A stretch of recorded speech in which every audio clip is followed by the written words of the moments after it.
د افغانستان په اوږدمهاله جګړه کې تر ټولو زیات زیان مو خلکو لیدلی. صابره وایي خوند او د ګټې وټې زوی د جګړې قرباني شوي او د کور ستر پیټی د هغې پر اوږو بار دی. نوموړی وایي یتیم بچیان په کلي کې ګرځي او د ماښام ډوډۍ ټولوي. صابرې زیاته کړه ښار کې له دا امله د کور سامان پلوري چې وړو ماشومانو ته د خوراک لپاره څه ترې لاسته راوړي. کندوز نه جنگ نه راغلی و، سلی مې شهید شو، ستر زوی مې شهید شو، په کور کې هېڅ شی نه لرم، ساتلی سلی نه لرم.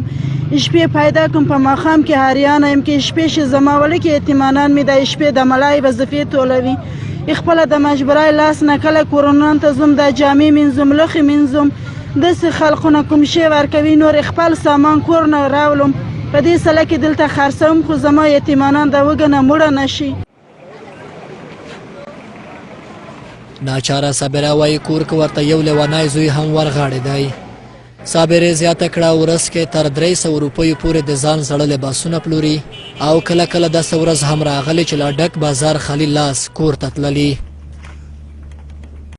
د 300 خرڅېږي، کله 400 خرڅېږي، کله 500 خرڅېږي، کله هېڅ څه هم نه خرڅېږي. هسې کښېنم بیا هسې ځم خپل په کور کې. کور هم داسې کور نشته چې زما ته ګزاره شي. ټولې شپې سړه دی، یخه دی، باته دی. دا نن شپې یو مړی ما په قرض اخیستی دی، دا بل کورونه په قرض مې راولي دی، یا وچه مړی خو وسې نه لرم، دلته ناسته یم. دا کله خرڅېږي کله نه خرڅېږي. د غمجنې صابرې په څېر زرګونه نورې مېرمنې هم شته چې د نوموړي په برخلیک ککړې او د لسیزې جګړې له امله دردونکی رنځ تجربه کوي.